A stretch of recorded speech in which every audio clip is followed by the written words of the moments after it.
Everett and Mary Elizabeth Whitley lived their entire lives around the Windman's Mill area, farming and operating the grist mill for a living. I have often wondered if the awful scenes of war and the elements of weather he endured during those years left any marks on his life or health after his return home. However, he and Eliza raised 9 children that grew up and left the nest to face the world with their chosen mate. The years were swiftly passing by, and they were growing older. The infirmities of this life were beginning to leap upon them. Eliza had a health problem that she felt was growing more severe. As Everett returned to the house one day, he could see Eliza sitting on a bench under a shade tree.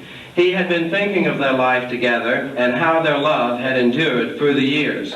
As he walked up to her, he was singing, and the words of this song expressed the very things he had been thinking.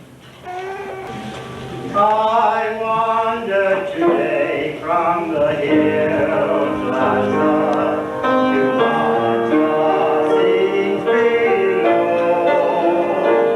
The rock and the old hill is still lies up when you and I were young. And now we are reigning great.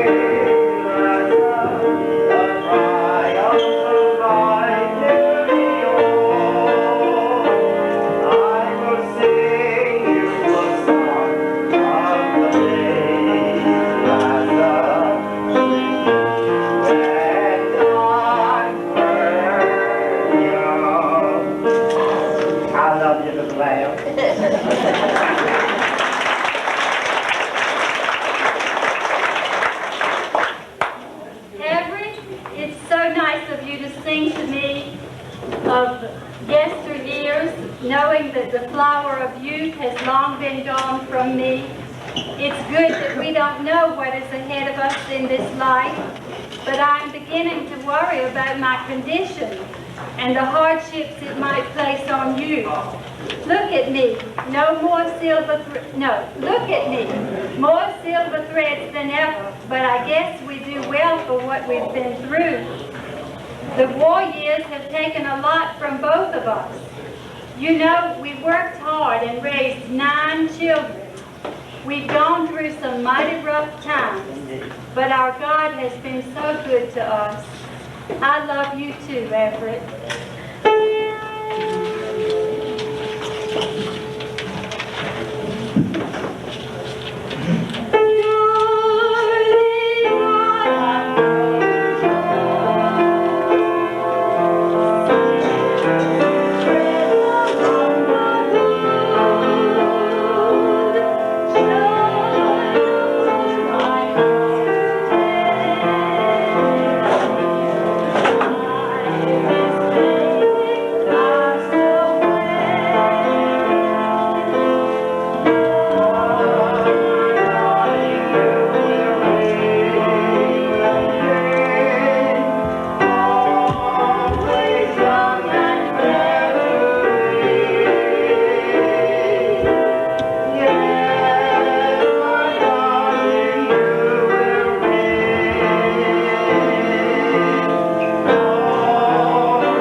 Eliza's condition grew worse, and for a long time she was confined to a wheelchair.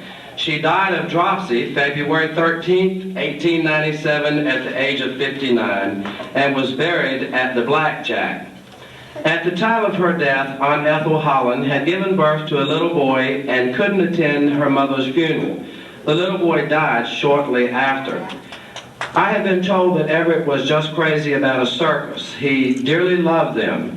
The year before his death, at the age of 73, he walked every step of the way from his home at Windman's Mill into Franklin to witness his last one. On April 13th, Lee's army surrendered and Everett came home to his family. 38 years later, he made the final surrender when God called him home to his eternal rest, April 20th, 1903.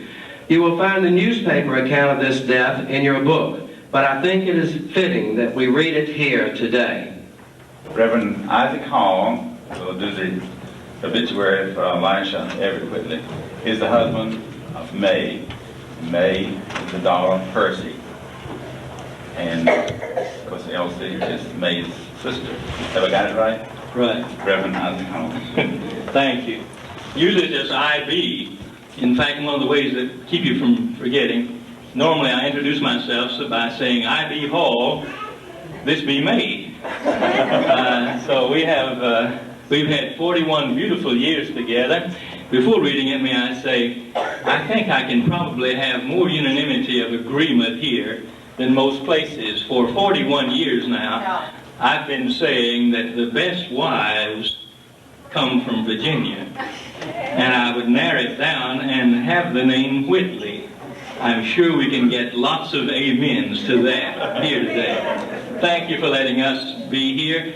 We are almost as, I guess, have come about the same distance as Ohio. We came from Atlanta yesterday to be here today. It's a joy to be here.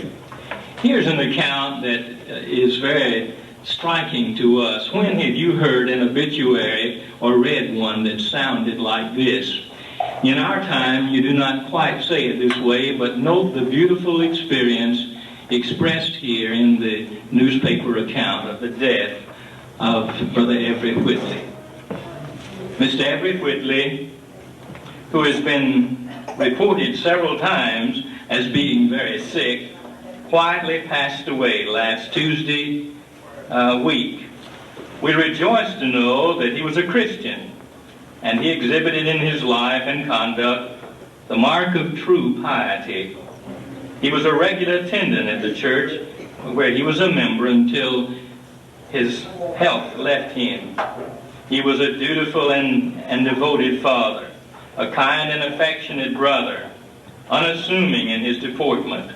He was respectful and generous to all. He has passed away from the scenes of earth and has rejoiced in love and companionship with his sainted wife in the bright realms of bliss.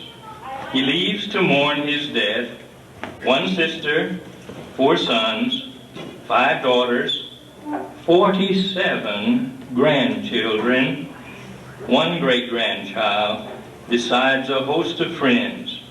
Though now divided by the narrow stream of death, may the family be united in the great day of eternity.